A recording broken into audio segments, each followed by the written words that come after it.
he does is catch the football. That is beautiful. That's why I came to West Virginia, man. Ding dong, the witch is dead in Arizona.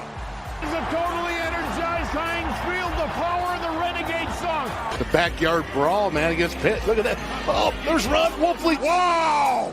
They came after Donovan McNabb, went after him, they played to win the game. Everybody's going bonkers, even the referees. Oh, those look like some sticky gloves right there. We talk about 50-50. Right now it's 50-50. Who's going to get it? Game came with cover zero, man across the board.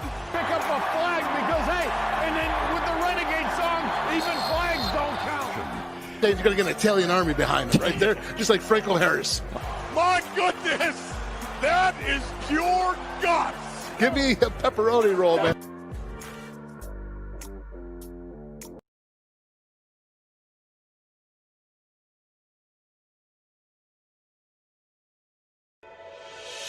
Hi, I'm Sean Martin. I'm from Bluefield, West Virginia. And when I'm back home in Mercer County, you will find me at my local Par-Mar store. We had that golden boot pride at Par-Mar. There are literally hundreds of Par-Mar stores in West Virginia, Kentucky, Ohio, and Pennsylvania, and even more on the way. Download the Par-Mar app to save even more. And whether it's food, gas, groceries, or whatever, we have you covered at Par-Mar. West Virginia proud, West Virginia strong, and ready to serve you. If there's not a Par-Mar store near you now, there will be soon.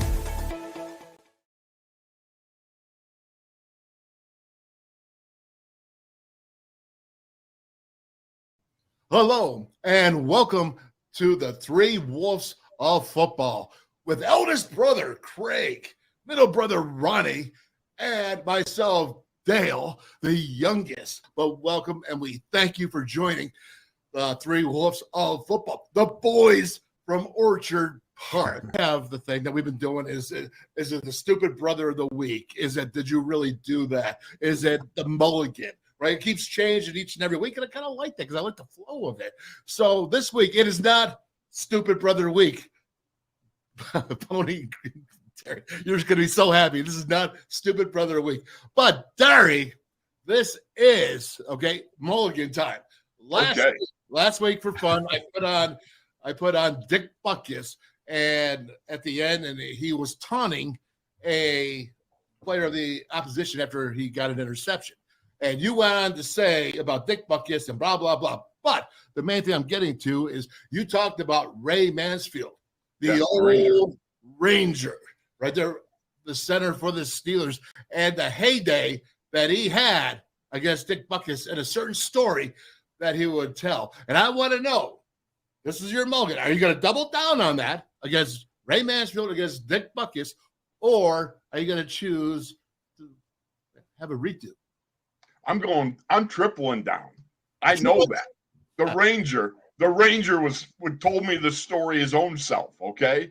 So the fact of the matter is I'm going to double down or triple down, but I can't do math. I flunked it twice, He was the greatest intimidator that ever played football. I don't know how good a football player was. He scared the hell out of people. And the NFL is filled with horror stories of tough men who crossed him. He knocked out L.C. Greenwood on a punt. I remember, and he knocked out Warren Banks, and he was a backup fullback. We had a good special teams player. And I remember Warren sitting on the sideline crying. He says, I don't know who I am. Because Butkus had blindsided and just KO'd him. For bounty hunters. He had the bad knee, and he was just not himself. He couldn't play, but we killed him anyway, And he was screaming at me, saying, you can blank this out, Warren. You man, so you son of a he said, you cheap shot. The whole game he's yelling at me, and I just laugh. I'd go out and I'd cut him, I'd blindside him next. I'd go looking for him. I was going out of my way. I almost get called flags because I wanted to kill him, I still didn't have any pity on him, but the son of a still won the game for him. Okay, that was Ray Mansfield, played 13 years with the Steelers, 1 year with the Eagles. But the main thing is this: when I say Derry, is he's my father-in-law. But what was the old Ranger, man? And his storytelling was legendary. He really was. When I came to Pittsburgh, he had already retired and everything like that. And I'm glad that you said that this was your father-in-law because, you had married one of his gals. So the fact is, we had to establish that. That's a baseline. I would take it. But anyhow, when I first met Ranger, the guy actually it was at a I don't know, some sort of banquet, and he stood up and he had this cigar and he had this tux on, and he was so cool. He told the story, and he was spot on. He was able to draw the whole audience in. I'm just sitting there. I'm just an idiot rookie, whatever. And I'm listening, and he just told these stories, and they would suck you in. You're like, and I thought to myself, boy, someday I would like to tell a story like that. And that's just the way he was. He was full of great stories. Now, I think he later on he didn't have to beep out so much. He cleaned it up a little. But the fact was, Ranger was just a dynamite guy and a great player in his heyday. I just got to say this quickly too, Craig, following that up. I will never forget the meeting I had with Ray Mansfield. I will never forget it because I've never shook the hand of a man that had bigger hands than Ray Mansfield. Yeah. He had hooks, man. He kind of hand that just your own hand got swallowed up in it and made you feel like you were 5 years old walking through the park with your dad. He was huge, man. Fantastic guy. The interesting thing, and we'll leave it with this, is a story where he passed away in the Grand Canyon. He was hiking, and that's why they called him the Ranger, his nickname, because he loved adventures. And him and Andy Russell did a lot together in the outdoors, and passed away. But as a child, he was leaving the state of Arizona, and they were going through the Grand Canyon, headed up to Washington State. And he got out in the Grand Canyon, and he sat there and said, "This is where I want to live." And he said, "This is where I want to die." And you know what? That's his favorite place. He would go hiking the Grand Canyon every off season and take his family and friends. And he's right now, he's in the book of people that passed away in the Grand Canyon. And you know what? We know that's where he wanted to go. So that's a good thing. And let me tell you something. I was on that trail in the Grand Canyon. We hiked it, right? And all I can tell you was, Ranger, you should have had an Uber donkey. That's what you needed, man. That would have helped. I'm telling you what, the temptation to get one of those donkeys and just ride it up. But I know this. My worst fear was that then you'd find one of them donkeys that was having a bad day, and you just might commit donkey side, run right off the path. Well, honestly, he may have done that if he would have seen you coming. Okay, but anyway. Especially with your tooth the way that it is. Oh, I know. We're gonna get it fixed, boys, but we're gonna wait till after the season's over. Okay. Hey, Craig, don't tell me about the storm. Just bring the ship in. Okay, so this week, DK Metcalf was seen carting off on a medical cart at the stadium, and people were wondering what's wrong with him for the Seahawks. And you see here, as he's being carted off, he said he had to use the restroom, and they said, "Well, why didn't you walk?" He said, "Because the cringe wouldn't work." But go ahead. What's your take on being carted to go to the restroom? Wow. That was his reason? That was his reason. But he says the cringe walk wouldn't work. He didn't want I don't have words. I'm just sitting there going, you can't make it that far. I mean, it's not a far walk. They always have in every stadium, right, in one of the exits from the field, there's a restroom or something that you can use. Do you really need to be carted? I'm saying it's a little excessive, maybe. Okay. I can't remember ever anybody having that issue. I remember some guys that didn't need a cart because they didn't need to go to the bathroom because it happened on the field. And they, Pony Boy, what do you have to say about that? No, I honestly, right now, I don't know what to say about that. What do you mean by the cringe walk, Soda Pop? What are you talking about? You've never had to do the cringe walk. No. What? You know what? Okay. Are you talking about he had to take a dump? I'm talking, explicitly, yes. Okay. And he didn't want to walk because he had to take a dump? Well, because he didn't want to walk with the cringe. Okay, look, how do you let it go that long where you're going to get carted in? I'm sorry. Sit on your heel or something, dude. Now, this is getting to football. This is what I want to talk about. And I saw this with Ray Lewis, and he gave this motivational speech, and I'm like, man, I love everything he's saying right here. So check this out. And then, Derry, I want you to go ahead and respond first. Effort is isolated. The reason why effort is isolated, because nobody can dictate it. Effort is 100% in the mind. No coach, no player, nobody else can make you run to the ball. Nobody else can make you finish it. Wow. That's pretty good stuff. And I tell you, you know what, man, at my age, I still get fired up and like, hey, I want to go out and play. What's Ray saying there, man? He's talking about finishing off the plays and how it's generated from within. You know what I mean? The fact of the matter is, it's funny because I've heard some guys, too, that played with Ray. And they'll say, you know, he gives these great speeches, but sometimes he just goes off and they sit there and they go, what did he just say? They don't know what he said. It's kind of like, you know, he's kind of like freewheeling and freelancing a little bit. But there, he was making a point, and he's making a point talking about you've got to be able to finish. You've got to draw it out from within yourself. And nobody can make you do it. It's all about you, the want to. Man, I cannot get enough of that right there. First of all, Ray played the game that way. Right. Ray played that way. It's one thing to get up and talk, and we all know, as soon as I say talk, we all know that guy, don't we, boys? We all know that guy who would get up and love to talk. But did you back it up? Did you go out and play the way that you were talking you were going to play? It's so easy to make these vows under sun, moon, and sky that you're going to go out and you're going to do this. And it's quite another thing to actually go out and do it. Ray did it. So when I hear him talking like that about the intensity level and your effort and how you control it 100%, anybody that is listening right now, that's 100% right. Never forget that. And if you don't bring 100%, that's on you every time you step in between those white lines. You know, and it's funny because I hear so many sit there and we'll say after the game, well, the coaches didn't have them prepared. The coaches didn't do this and that.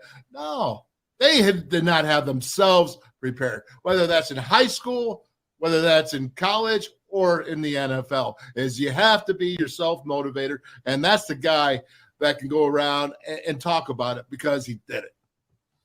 You know, Chuck Noll was always really big on saying, you play with enthusiasm. You don't play on emotion. Emotion is too variable. It's too up and down.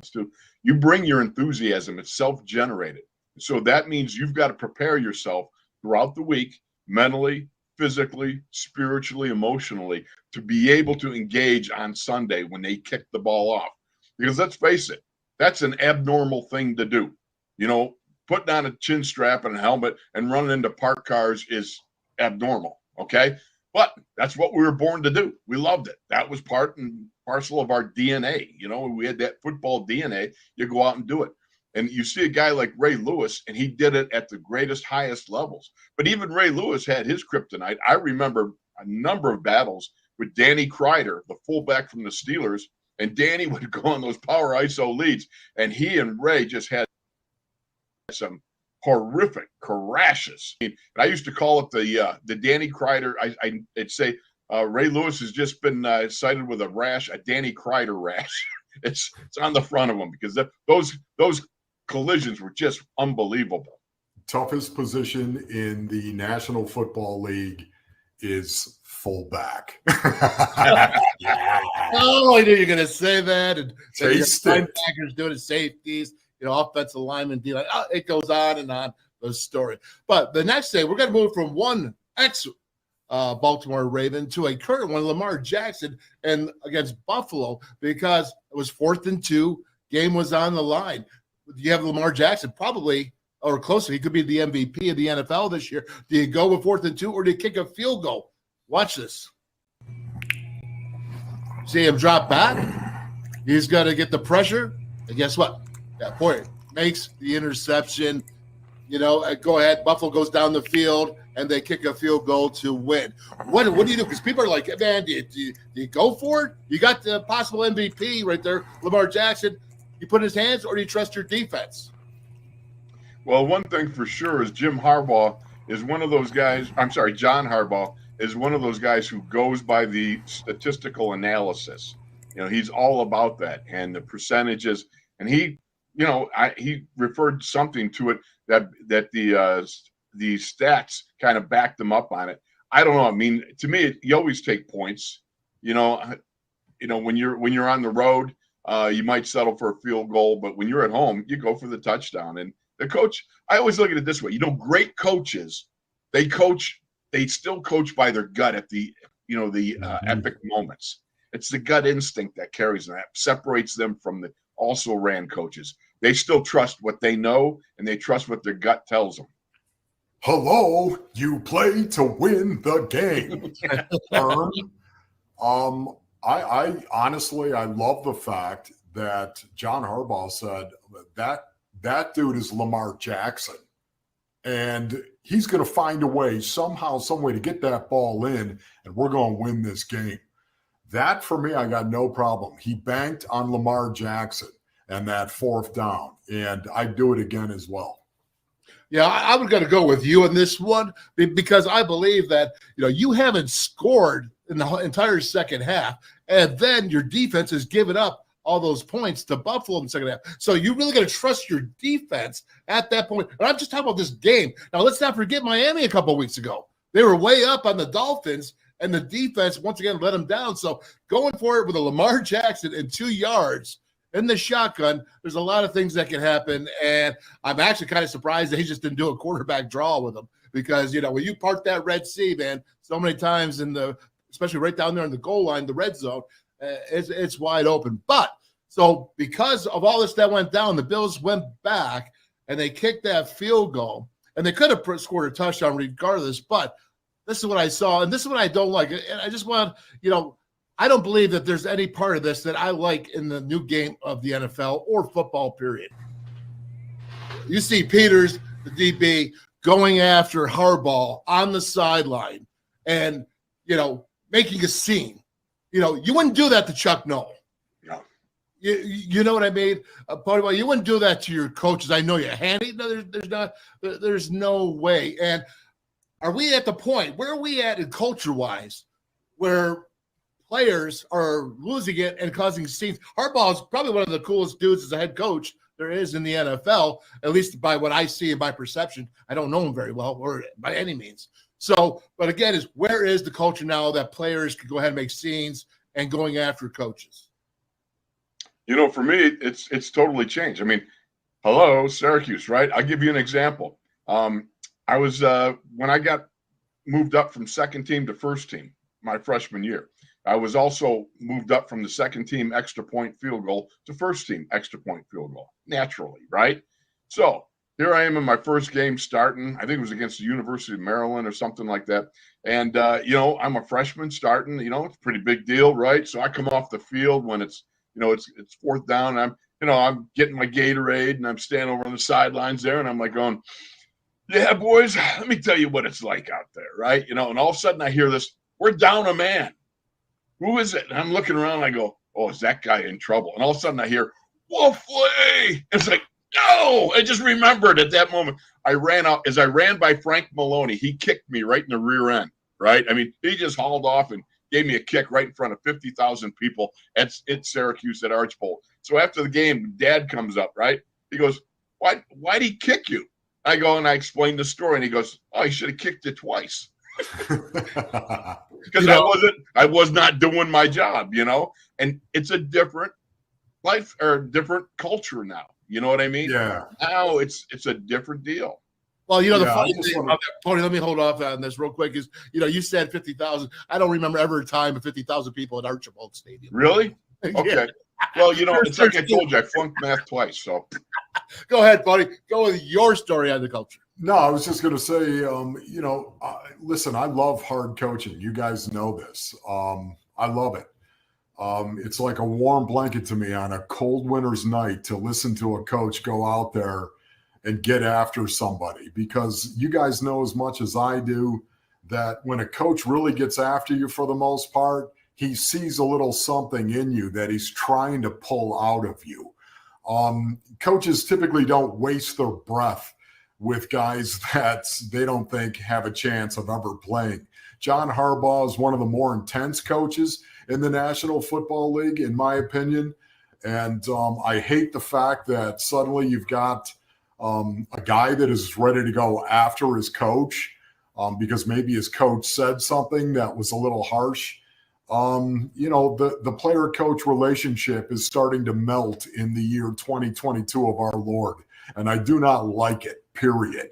But, to Craig's point, that's the way that it is for the most part today. I don't ever accept it, and I never will accept it going forward, unless the coach calls you something by name that is so offensive, whatever it may have been, where you just lose your mind. Because I understand losing your mind on the football field. I think we all have at one point in time. But, I hate to see it, Soda Pop. Yeah, I do too. I'll also remember about Archibald Stadium was when he kicked you in the can. I went up to him and said, "Hey, that's my brother." That's right, you did. I'm a ball boy. I said, "You can't do that. That's my brother." They're like, "Get this kid away from me." Yeah, it was Jerry Angelo, the defensive line coach. He pulled you away. He was like, "Dale, be quiet." No, hey, Soda Pop. Loyalty, brother, loyalty. There's a long line of you doing stuff like that in our lives. Long line of that stuff. Loyalty, man. Well, hey, let's move on now with the Cardinals. And, I saw something that was really cool, and I want to play. This is a highlight. It's you and Pash Man, Pony Boy, and credit to the Cardinals here for this, but this is pretty cool. You can talk about it when you're done. So Eno Benjamin is going to kick off for the Cardinals. He kicks off. He runs down there. Stephon Sullivan's got the ball, and Benjamin lays him out. And he hands it off. Benjamin left side with room at the 30. Benjamin stiff arming 25. Eno Benjamin with the daily double. Kick the thing off, then go down and make the tackle. That is legendary right there. A legendary kick cover. There. He's a running back, correct? Yeah, he's a running back, Soda Pop. Story, because he's got a good story, I think.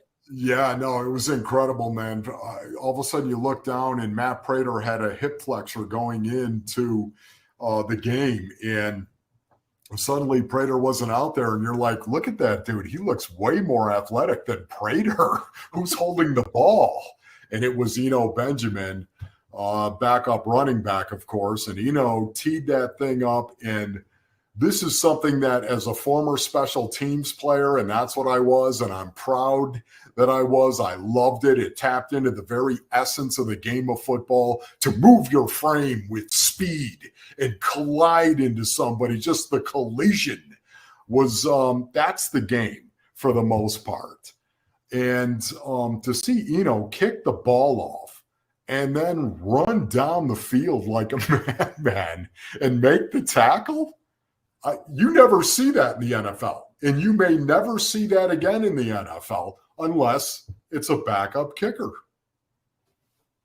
Dari, what do you think, man? Oh, I mean, that's spectacular. But again, it's a backup kicker. You got to remember, some of these kickers, you got to watch out, because, you get one of those kickers, they can blow a knee out. The Steelers had one a couple of years ago at the Hall of Fame game. He kicked the ball off and he went down and he tried to make the tackle, and he ended up blowing his knee out. And it was like a year where they had to bring in 3 or 4 kickers before they finally found one. So you got to be careful. That's the situation. But, what are you going to do? And by the way, do you guys realize 1980 home opener against the Houston Oilers, right? Opening kickoff. Who made the tackle? No. Oh, yeah. L3, baby. L3. L3 went. Now, people said, there were some people that said, okay, you were so slow that they picked up everybody else. And so but I still made the hit. Still amazing. That was 1980, so that was 42 years ago, or what is it? Yeah, 42 years ago. So if you still remember that, I'm not going to take that away from you, okay? Thank you. I'm going to let you enjoy that memory. You've had it for 42 years. Why destroy it right now? So good job, brother. I love it. And we're going to continue on with the Cardinals because the Cardinals 2-2. I've been worried about them. I've been worried like what's going on with the offense and going out to the Panthers and you saw some good action here. Tell us and break down the game there, Pony Boy. What did you see? Yeah, it was really, really similar, as a matter of fact, to the Raiders game number 2 of the season for the Cardinals, where the Raiders came out and had a 20-0 lead in the first half. And the Arizona Cardinals came back in the second half, largely because of Kyler Murray. Kyler Murray was just making plays you may never see again on a football field, running around for 22 seconds, running around and trying to throw the ball to his receivers as he's running around and avoiding block and then running in for touchdowns and 2-point conversions. You may never see plays like that again. But it was largely Kyler Murray. Week 4, this last week against the Carolina Panthers, the second half, the same thing. They looked dead in the water the first half. Could not move the ball with any consistency whatsoever. Second half, they came out. This time, it wasn't just Kyler. It was everybody else around him, right down to the offensive line, blocking very, very well, coming off the ball. They ran the ball vertically in a north-south fashion as opposed to all this east-west action that you see. They like that. They like the wide receiver screens. They like the zone reads with Kyler Murray. They like getting the ball out on the perimeter. It was more north-south is what they were doing with the likes of James Conner and Eno Benjamin and Darrell Williams. They were running the ball more vertically as opposed to horizontally. And that's something they also did in the second half against the Raiders. They tried to run the ball. They stuck with running the ball. They didn't panic. They came back. They eventually won that game, and that's exactly what happened in Carolina as well. They came back and took control in the second half of the game because they pounded the football, and their defense showed up as well. Well, that's really a great point. And there's one they're going 22 seconds, though, fellas. Dale, you were an offensive lineman. Would that not drive you nuts? I mean, I'd be exhausted. You're trying to block somebody. 22 seconds. That is a lifetime in terms of action. The only thing I'm going to say is you got a memory like an elephant, man. 42 years ago, you remember your kickoff tackle, and then a couple weeks ago, you remember Kyler Murray scrambling around for 22 seconds. It was incredible, though, Soda Pop. I know you saw it. I saw it, too, but I just love Brother Derry, man. He's got the memory like an elephant, man. Good job. I'll tell you, we're going to move now there, Mr. Elephant Memory, to the Steelers. And, of course, a lot of things going on. Now, we're going to take this step at a time here. But I have to go to the rookie wide receiver Pickens. Man, PFF, Pro Football Focus, rated him as 87.5%, the highest rated wide receiver in the NFL going into Monday Night Football. I'm not sure what happened after Monday Night Football, but he was there. And you said the last time against the Browns when he made that spectacular one-handed catch, he can't be a one-trick pony. And my thing is you're going to see here is you're going to see him blocking right now, and eventually you'll see a couple of receptions he made with Kenny. But, again, this is no one-trick pony. You see him up top right there. You see him knock the Jets guy down. This guy loves to hit. I mean, not only does he want to make spectacular one-handed catches, he wants to knock the dude out. I mean, and I say out, I'm not saying he's trying to hurt him, but he is trying to lay the wood down the right way. Tell us about this rookie that is sensational so far. Well, it is really funny because this kid Pickens, you saw that he lays out and makes that one-handed catch, right? Like Odell Beckham Jr. It's spectacular. Then he comes off and says, on my list of top catches, that was probably number 7. I'm like going, I want to see 1 through 6. All right. I mean, like, wow, that's amazing. But, the thing about it is his physicality. He's a slender guy, but man, does he have some under and up strength, as Chuck Noll used to talk about it. He was running a kind of like a pick route, a rub route. You got to call it a rub route because, if it's pick, it would be illegal, right? Right. So we call it a rub route. He runs it with Chapel. He hit the guy over him so much. It rocked him back. So when Claypool ran his out route as he's going to, go to these sidelines, he ended up running over the defensive back who got knocked back so far. And he got called for pass interference because Pickens knocked his guy so far backwards. But this guy has got a little bit of like zip-doo-dah, a little violent stuff in going. Most wide receivers, they're not like that. But he's got some Heinz Ward in him, let me tell you. And that's why I'm a Pickens fan, man, because that guy is going to do whatever he has to do to be successful. What's your take on it, Pony Boy? It's really cool to see that, a guy that is so talented. I always felt like a caveman throwing rocks at the moon when I saw dudes who were really talented. For me, I just, I'm throwing rocks and chucking at him because I could never understand that. Being physical and tapping into the essence of the game, I think all three of us would say we did that well. we were able to do that well. But I love it. Anytime I see a very talented human being tap into the essence and tap into the rage tree, I love seeing it. It's very cool. Yeah, I do too. And I'm going to continue on because there's a big game coming up here in Buffalo with the Steelers. But first, Who's playing? Let's listen to the Steelers and Bills. It's going to be smack time. But I want you to listen to this because this is Minkah Fitzpatrick with a highlight. And this is you, Derry, man, making the call. I love it. Hands of Conklin into the hands of Minkah. Garrett Wilson guilty of offensive PI. I think you decline that penalty. You take the pick six. Where's the Minkah magic? Right there is the Minkah magic. I'm telling you, that's what you want to see. You got him in the back. He's got eyes like a hawk. Comes out of nowhere, makes a great play, and then you flip it from defense to offense and punch it in the end zone. Way to go, Minkah Fitzpatrick. I was listening to that. I had to get that, and that was the Steelers radio right there providing that. You know what, man? I just get juiced up, and unfortunately, though, the Steelers and Minkah especially, I think, are going to miss this week. And what's going on with that secondary of the Steelers? Well, we got to see. We got a lot of injuries. They've had some injuries there. Cam Sutton's on the injury report. Minkah's on the injury report.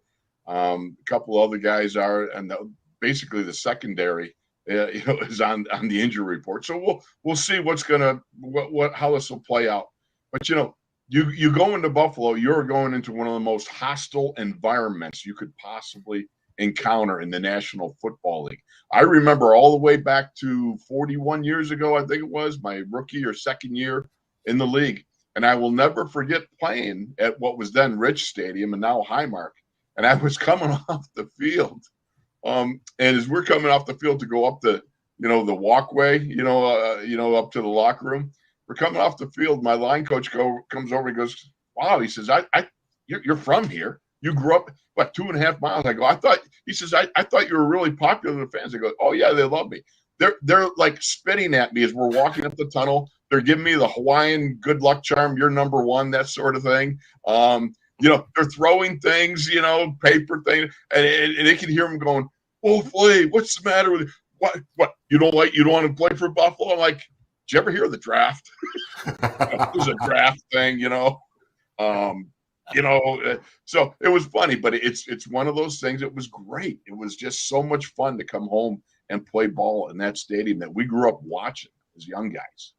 Pony Boy, I remember a story of going and watching you come back and play in Buffalo, and it was wintertime, and it was hard. And I want to let you finish the story real quick because you remember the punt, Rich Camarillo. Oh, yeah. Yeah, I remember in Rich Stadium. Go ahead, man. It was incredible, man. We came back, and we were backed up. I'll never forget this, man. We were backed up inside our own 5-yard line, and suddenly we had to punt, and there was a timeout. I went out there and called a timeout. I was the personal protector. Rich Camarillo was the punter behind me. And all of a sudden, the Bills came out, and they put Steve Tasker on the end. 7 guys overloaded to the left. 7 guys with Tasker on the end. Steve Tasker, 7-time special teams Pro Bowler.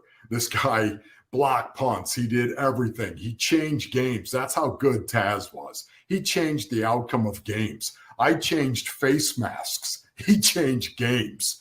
And suddenly he was out there on the end, and I looked at it and I timeout right there. I called a timeout and I had to talk about this. How are we going to block this with Taz over there? Boy, I'll never forget. Gene Stallings loved that. Wolf, I think that was a great move by you to call that timeout right there. That's what Gene said to me. By the time we got back out onto the field, this cloud and rain and hail started coming across the field, literally at Rich Camarillo, and we punted it into this deluge of just pouring down hail and wind, and the ball went straight up in the air and came all the way back and landed on our 5-yard line. Think about that. And you guys know in Buffalo, only in Buffalo, when the wind comes off the lake, only in Buffalo could that happen. And it did, all because of a timeout. Yeah, there's no doubt. And I think about last year, I took Maverick, my son, our nephew, and we took him to the Bills game against the Patriots. Coldest game I've ever, the windiest game I've ever been to in my life. I was the game where Belichick ran the ball like 50 plus times to beat the Bills last year. Well, let's continue on. But yeah, you want to hear a story? I got to tell you a story. We got time for a story. You got time for a story. Okay. Last time I played in Buffalo, we're playing against great Bills defense. You had at the nose tackle, you got the great Freddie Smerlis. All right. You got the one inside linebacker, Jimmy Haslett, and the other is Shane Nelly, right? They called it the Bermuda Triangle. Okay. Those guys were tough guys. I mean, especially Freddie. Freddie and I played against each other a couple of times. He's at Boston College, and in Syracuse. And then when as pros, we played against each other. Terrific competitor, great player, strong as all get out. He was just a monster. And Jimmy Haslett was, he was just a nutcase. You love him. He's a great player. Matter of fact, it was so funny because, when he was in Pittsburgh, when he was a rookie in Buffalo, at the end of the first week, he had fought every offensive lineman. He was just, but anyhow, so the whole first half, we hadn't even gotten a first down yet against Buffalo. Okay. We're out there. The great Mike Webster's at center, right? So Webby says to me, we're backed up on our own 5-yard line. And he comes and I hear him. He goes, watch this. I'm going to get Freddie. And we go up to the line of scrimmage where they're like this. And all the Jimmy Haslett's yell, watch out, watch out this, watch out that. And all of a sudden, Webby squeezes the ball ever so. Now, this can only work against a guy who's as quick, as twitchy as a sneeze. Okay. And that's what Freddie was. He's playing nose tackle. He's right on Mike's, right on his nose and everything. And Webby just squeezes the ball a little, boom, he takes off, 5 yard, or we got the 5-yard penalty. We go to the 10, right? We come back into the end zone and we're huddling up again. I hear Haslett going, Freddie, I warned you. I told you, Webby will squeeze that ball. And Nelly's going, yeah, Freddie, and this and that. And Freddie's going, you guys shut up. They're going back and forth, right? So we come up to the line of scrimmage again. The crowd's cheering and everyone's going crazy. And son of a gun, if Webby didn't do it again, Freddie jumped off sides again, and we got our first down. Now Haslett is beside himself, and he's screaming at Fred. Fred's screaming at him. You got Marv Levy is screaming at the both of them from the sidelines. And then the referee comes over. He goes, am I going to have to throw a personal foul, unsportsmanlike conduct at you guys? They're fighting each other in the huddle. Oh, my gosh. And it was all Webby. Webby just kind of went, just a little squeeze when you snap that ball, man. It was funny. Kenny Pickett, came in. He's going to be the starter. Going to Highmark Stadium. Bills Mafia. First start ever. I go back to great coaches coach also not just with their head, but with their gut. And they know their team. They know their players. Mike Tomlin's a great coach. I keep saying this over and over. When Dan Rooney signed Chuck Noll as his first head coach in 1969, it began the process of 3 straight head coaches that are going to be in the Hall of Fame. I mean, I don't even know how to quantify that. You talk about hitting the trifecta of great coaches. But anyhow, Mike Tomlin coaches also with his gut. The guy wears He wears leadership like water wears wet. You know, I mean, he is decisive and he knows what he wants. And he made the decision. There was no other, ramification that came about that I understand. It was just simply, it was a gut instinct. Kenny provided a spark. Kenny went out and provided a spark. Now, he as a young guy will do, he threw 3 interceptions. But the fact was, the first one, he threw to Chase Claypool on a bombs away, and it was a heave-ho. And Chase Claypool actually could have made a play on the ball. And it's unfortunate that he didn't. But also, Kenny got a tweet from Ben Roethlisberger and said, don't worry about it. And I threw an interception on my second pass, ever, as a starter. So it's just one of those things. He's got to learn. And the only thing he really needed to learn was that one ball to the sidelines that Pat Fryermuth, he said afterwards he knew he shouldn't have thrown it.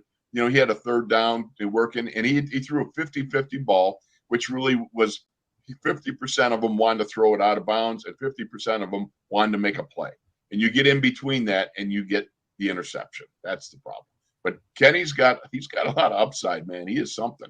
Experience is all he needs, man. He needs reps. Just think, Soda Pop. Just think when you were making your way, and you, Derry, as well, you're making your way. And I know I experienced it myself where, you're trying to figure out how it's all going to work. And man, the way you would grow, your confidence would grow based on the reps you were receiving, the experience you were gaining. Yep. I think Kenny Pickett's going to be very special. I think it's really hard to go to the Bills Mafia with them knowing it's your first start ever in the NFL, the number 1 secondary in the league. And you're asking Kenny with Von Miller on the edge and doing some things there with the Bills. And then, of course, you got a Josh Allen on the other side. Now, for the Steelers, the good news is the Bills are really beat up. I'm looking at their report today for injuries. 16 players on it. 16 players on there, and 10 of them didn't participate in practice today. Some key guys. So, Kenny, we'll see how that goes. We'll see how it all works out. But no matter what, your first start against the Buffalo Bills and the Bills Mafia, which you know exactly how rough they are, it's got to be a tough thing. It's going to be a tough thing. It's probably about as tough as jumping on a table and blasting the thing to smithereens, as you'll have your Bills Mafia, But the fact is, here you go, and you guys know what I'm talking about. There is nothing better than waking up on a Sunday morning and you got kickoff and the adrenaline's flowing, the electricity. You're in a city that everyone hates you. No one thinks you can win. And you got your boys with you, and that's it. And you're all walking that zone right up to kickoff. And, man, there is nothing that fires you up like going out there and knowing you are coming into a stadium where if there's 80,000 people, there's 80,000 that want to see you fail. They root again, and it's just wonderful because the odds are overwhelming. But what tests your mettle more as a man, as an NFL player, than to go into a situation like that and emerge victorious? It's absolutely awesome. Until Von Miller flattens you. Well, there's always problems. Everybody's got a plan until he gets hit. Isn't that right, Mike Tyson? Everybody's got a plan until he gets hit with the right hand, is what George Foreman said. Okay, so let me finish it off with this. And here's a good thing for the Steelers, because the last time that a Steeler quarterback or any quarterback in the NFL started his rookie game against the number 1 secondary, the Steelers, including as Ben Roethlisberger, they won. When Ben Roethlisberger was a rookie, the Steelers beat the number 1 secondary team. So that's a good sign. And remember this, though, on the bad side, the Steelers have never been 14-point underdogs, ever. Even in the Super Bowl against the Cowboys, they were 13.5-point underdogs. They lost by 10. Okay, so remember, the Steelers have never been 14-point underdogs. Something's gonna go here. It's gonna be interesting. We're gonna see, Steelers Bills. I tell you, I'm conflicted, man. I want to see a good game. I don't want to see the injuries, but I want to see Pickens making some catches. I want to see Josh Allen making some plays. I want to see a good game. That's what I really want to see between two good teams. You know what? I want to see a Steelers win. That's it, baby. That's it right there. And I'm looking forward to coming into Buffalo because I think we're going to hit one of either the Chop House or another of the restaurants there and do some buffalo wings. Get prepped, get ready. I'm excited. This is going to be great. I love games like this. Yeah, for me, man, I can't lose. I can't lose. Right. No doubt. Well, listen, we got two more things to get to before this is over. Number one, I have to do this. Geno Smith, okay? He has got a 77% completion percentage. First time after 4 games in any NFL quarterback in the history of the game. Geno, a great story. 10 years he's really been waiting. 10 years in the league. And he's getting this great opportunity down the road after some tough lessons early on. But here he is, and he's playing lights out. He was the NFC Offensive Player of the Week this week. I'll tell you, he's West Virginia. I love this guy, and I'm just rooting for him. Pony Boy, go ahead. Yeah, just Pete Carroll is a very good football coach. That's what I'm going to say about it. It's very hard for me to say that, all right? But it's the truth. He is. He has put together a very good staff, as he typically does. He is an excellent head coach, has been for a long time in the National Football League. It's really interesting to see this going on because, guys, I can tell you, we play the Seattle Seahawks twice a year. I go up there every year, of course, to Seattle. And as I went up there, the last couple of years in particular, especially last year, there was just some conversation with some of the analysts there that they were whispering basically about Russell Wilson. And had Russell Wilson lost a lot of what made him Russ? And they were questioning it. I didn't know what they were talking about. I'm looking at Russell Wilson and thinking, oh, my goodness, he still looks like he's more than capable. And suddenly, guess what happened? Russell Wilson got moved, and he wanted to be moved. And Denver said, thank you very much, and then signed him to a 7-year extension or whatever it was. And now all of a sudden, Geno Smith is up there with Pete Carroll, and they are 2-2, and not the joke that I thought they were going to be. And I don't mean Geno Smith. I don't mean that for any player or Pete Carroll for that matter, just the franchise. They're 2-2, and they're physical, and they'll fight you. And I respect that. Here's the thing, man. I forgot. I didn't have time to eat before, so now I'm starving. So it's on my gourd. You know what I mean? So I'm sitting here and I'm like going, yeah, Seattle, yeah, Geno Smith, yeah, he's a good player and all that, but that sushi, we had sushi in Seattle. Just one thing leads to another, man. Craig, we all know you're not eating sushi, man. You're down in lasagna. That is the ultimate comfort food. Yeah, I mean, lasagna is. That's. Okay. There's nothing like lasagna.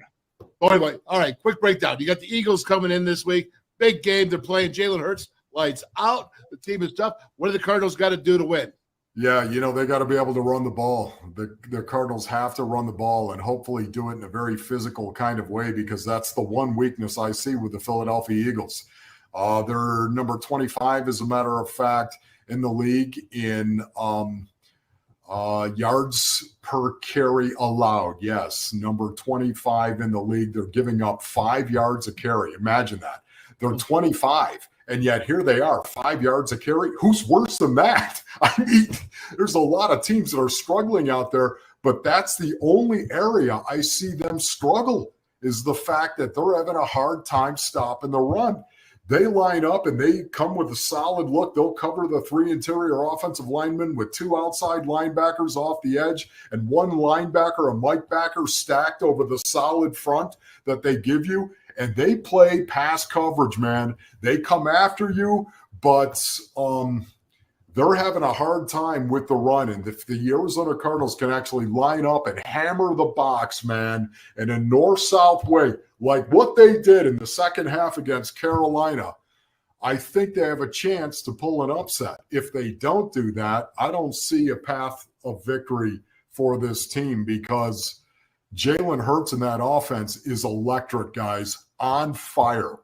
As a matter of fact, right now, the Kansas City Chiefs average 19.8 rushing attempts against. Their defense averages 19.8. You know who's number 2 in the NFL? The Philadelphia Eagles, because they usually have a lead on their opponent. Teams are only running the ball 20 times a game against the Eagles. You have to be in the game, you have to have a lead, and you have to run the ball against them if you want to win this game. And hopefully that's going to be the case. All right. Well, I think that's going to about do it, except for let's end on a fun note. Here you're going to see Monday Night Football. You see the Rams versus the 49ers, and I think you know what's coming. You can see the pink, the spray, the protester is out there. He's running. He makes the turn, play-by-play. Oh, there comes Bobby Wagner and puts the protester down, waving his pink spray, all that good stuff. You know what? You're not supposed to be out of that field. No. Well, go ahead. I'll let you finish it. Let me just say this. I've seen 3 great hits, okay? One was Mike Curtis back when I was growing up. All right, when we were all Mike Curtis from the old Baltimore Colts when they were in Baltimore, and he clotheslined a dude, and it was lights out. The second one, though, we're in Cleveland, Christmas Eve. Some goof side he's going to run across the field, and everyone's like this. And James Harrison was, not having it. The guy came over and he was standing in front of the Steelers sidelines, and James walked up behind him like this. He put the old soup belt buckle on him, and he suplexed him. I mean, he just boom and wham, slammed him. Which the best part was, it was Christmas Eve, and there was no judges over the weekend, so the goof had to spend the weekend in jail all through Christmas weekend. And then this one, that's a good classic takedown. No, you know what? It serves you right. You want to run onto the field? You want to be part of the show? Yeah. Well, welcome to the show. Yep, there you go. Okay, well, we're going to let you get off, Craig, so you can go ahead and eat, because I can see that. But I am going to say this at going away. Syracuse, props. You're 5-0. You beat Wagner University, or was it? Oh, you had to throw that out there. I don't know if you're dissing Syracuse. You had to throw Wagner out there, didn't you? I was the ball boy for 4 years. I'm proud of it. Okay. Well, all I can tell you is go Cuse. I'm repping, okay? And it's Taco Wednesday, boys, so I'll see you.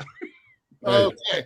The Mountaineers are off this weekend, and big games. Cards, Eagles, and, of course, the Steelers, Bills. Let's go, Bills. Steelers. God bless you. Love you, brothers. Love you guys, man. Love you, bro.